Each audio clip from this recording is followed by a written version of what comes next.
আমাকে বলতেছেন আমি নাকি 3টি গান গাইছি। 3টি গান কি? একটি বন্ধনা গান, একটি দরবারি গান, আর একটি পালার গান।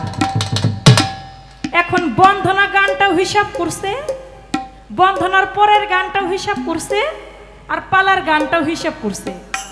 এখন হিসাব করে তিনি বলতেছে যে চন্দ্র সরকার যেহেতু 3টা গান গাইছে, আমিও 3টি গান রাখি। তো তিনি কি গান ধরলেন? প্রথমে একটি পালার গান করে, দ্বিতীয়তে আরেকটি গান করলেন, মক্কায় জন্ম সোনার ছেলে এলো সোনার মদিনায়, দেখতে মনে চাই নবীরে দেখলে প্রাণ জোড়ায়। বুঝলাম, এটাও ভালো লাগলো। তারপরে যে গাইলেন, কি মায়া লাগাইলা রইতে থাকি না ঘরে, থাকতে পারি না ঘরে, আমার হৃদয়ের ধন ও দয়াল শান্তরে ভুলি কি করে, চালান কি শেষ নেই। কবি সরকার চালান কি শেষ হয়ে গেছে নাকি? যে প্রথম স্টেজে দাঁড়াই এই 2টা গান পালার মধ্যে থাইকা তারপরে গান ধরলেন বেলায়েতের মধ্যে এসে, কি মায়া লাগাইলা রইতে পারি না ঘরে। গান আপনি 5টা গাইতেন, দুঃখ ছিল না, কিন্তু বেলায়েতের গান কেন গাইলেন? লারা খাইছে, লারা খাইছে। আল্লাহ জানে এমনই গাওয়ায় না, এমন গাইলে কিন্তু চলবে না, কারণ এই জায়গাটা বুঝতে হবে, এটা টিপু শাহর দরবার। প্রতি মাসে মাসে গান হয়, আর প্রতি মাসে মাসে যদি গান হয়, এমন কোন কথা আছে নাকি যে আশিকান জানে না? এমন কোন গান আছে নাকি পালার যে আশিকান সেই গান শুনে নাই? হ্যাঁ, তাহলে এই যে গান গাইলেন, আপনি একটু হিসাব করে দেখেন, যারা বিচারক, যারা গান বুঝে, তাদের কাছে আপনি কি হয়েছেন?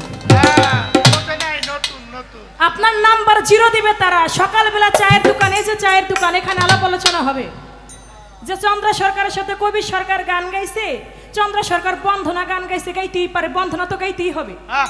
বন্ধনার পরে ভক্তিমূলক একটা গান গাইতেই হবে। পালার গান গাইছে একটা, চন্দ্র সরকারের হিসাব ঠিক আছে, কবির সরকারের হিসাব ঠিক নাই।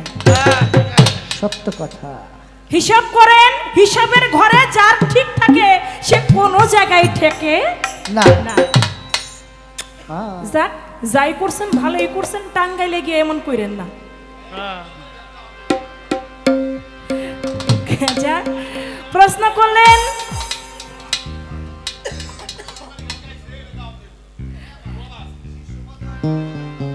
আচ্ছা আচ্ছা আচ্ছা, ঠিক আছে ঠিক আছে।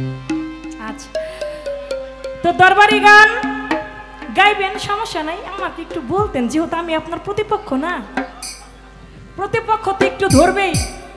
আপনি বলতেন চন্দ্র সরকার আমি একটা দরবারি গান গাই, আপনি কিছু বললেন না, আমি কিছুই বলতাম না, কিন্তু যেহেতু আপনি আমার প্রতিপক্ষ, এই জন্য বলছি, ভাই কিছু মনে করেন না। এবার আমার কাছে প্রশ্ন করছেন কয়েকটি, তার মধ্যে তার প্রথম যুক্তি কথা, মাতৃগর্ভে আমার বড় পীর আব্দুল কাদের জিলানী, তিনি মাতৃগর্ভে থেকে তার মায়ের কাছে একজন ভিক্ষুক গেল ভিক্ষা চাইতে।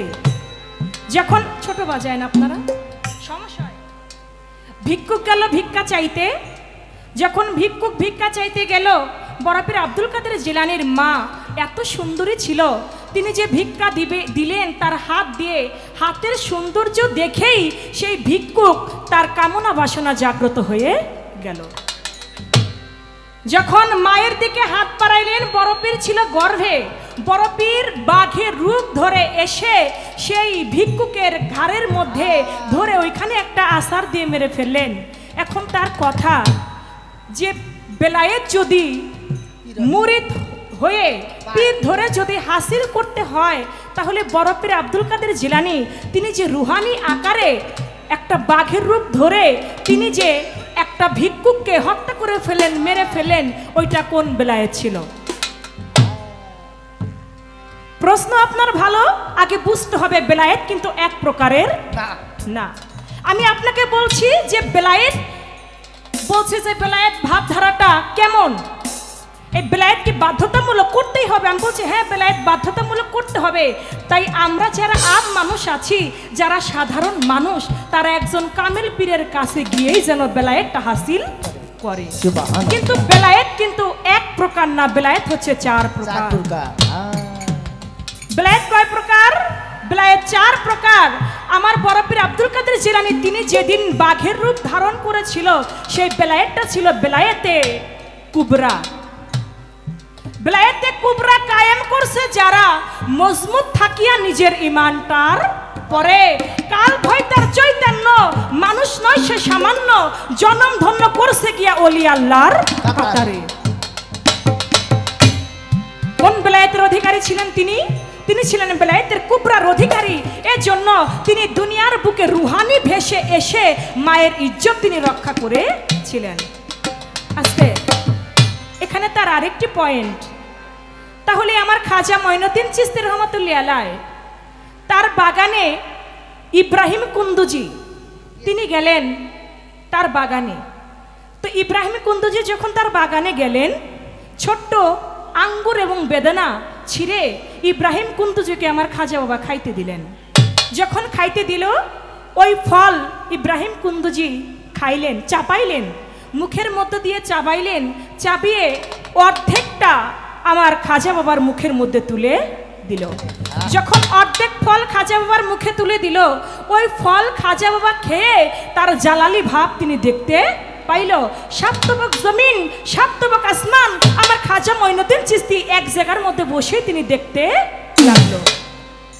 এখন তার কথা, তাহলে ইব্রাহিম কুন্দুজির কাছে তিনি মুরিদ হইল না, কিন্তু তিনি বেলায়েতে হাসিল করলো, সাতবক জমিন সাতবক আসমান তিনি দেখতে পাইল। ইব্রাহিম কুন্দুজি তিনি কোন বেলায়েতের অধিকারী ছিল?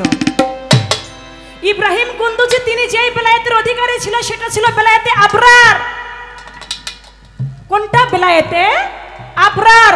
যদি হাসিল করবি মন আমার এমন ইবাদত করো বলি তোমারে যেমন আল্লাহরে তুমি দেখতেছো, দেখা নামাজ পড়তেছো, ওই রূপ যদি না পারো যেন আল্লাহই দেখে তোমারে।